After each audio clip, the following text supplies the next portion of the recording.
Today, we are going to explore a church that is more than just bricks and prayers. It is also known for its rich in history. It is one of the Philippines' most iconic and resilient churches, a UNESCO World Heritage Site, a fortress, and a masterpiece of Filipino heritage.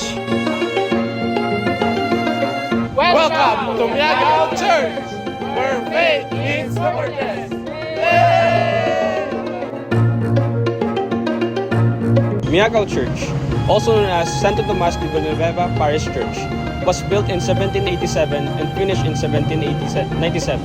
It survived the wars, pirates, earthquakes, and a series of weather.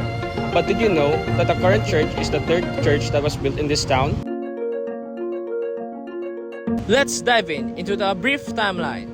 The town's first church was built in Obos in 1734 by the town's captain Nicolas Pancog, way before the Spanish priests arrived. But in 1741, Muslim pirates arrived and then they built a second one where it is also burnt down. So finally, they built the third one here in Tacas, where it is high enough to see the pirate ship coming from the river. Now, let us interview one of the locals to know the church history more deeply. Miagao Church is good. Tingnan mo naman yung structure niya, Spanish era pa siya. Maganda. Tsaka yung alam naman natin na cultural heritage rich. Diba, ang Iloilo, no? Bali, pilgrimage site na din yata ito. John B. number 1. Now, this isn't your typical church. It's a fortress. Miagao Church stands as an engineering masterpiece, showcasing a distinctive fusion of architectural styles in a remarkably resilient structure, built to endure earthquakes and other natural calamities. Its foundation extends 6 meters deep, while its formidable 1.5 meter thick walls are further strengthened by setback buttress, measuring up to 4 meters in thickness. A tropical take on Catholic imagery where Saint Christopher is carrying Christ while surrounded by plants like papaya, coconut, and guava. Truly detailed and proudly Filipino. The construction of the third church was a community effort led by Fray Francisco Gonzalez with the help of the local builders. The church was built using stones from nearby Igbaras and San Joaquin.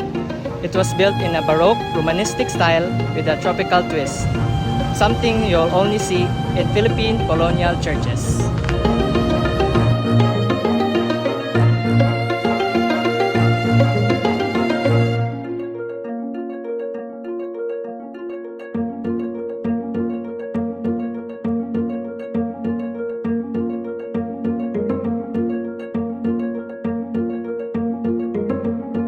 After World War II, the church was leveling restored by the community.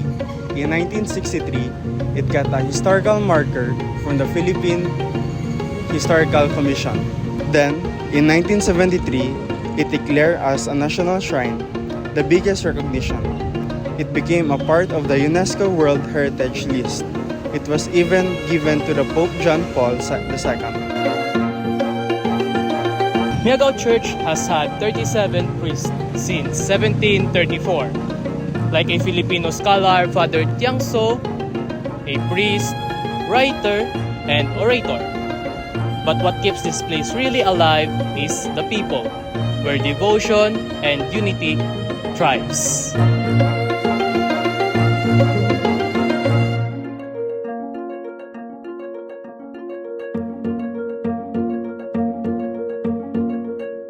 From pirate raids to global recognition, Miagao Church is a proof that when faith meets resilient, history is made. It's not just about the building, it's the people, the stories, and the spirit that continue to breathe life into the stone sanctuary. Let us appreciate the Philippines' rich culture, and Miagao Church is a testament to us all.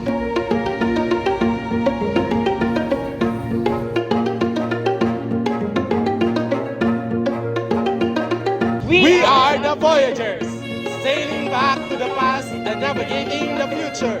Gen B, number 1.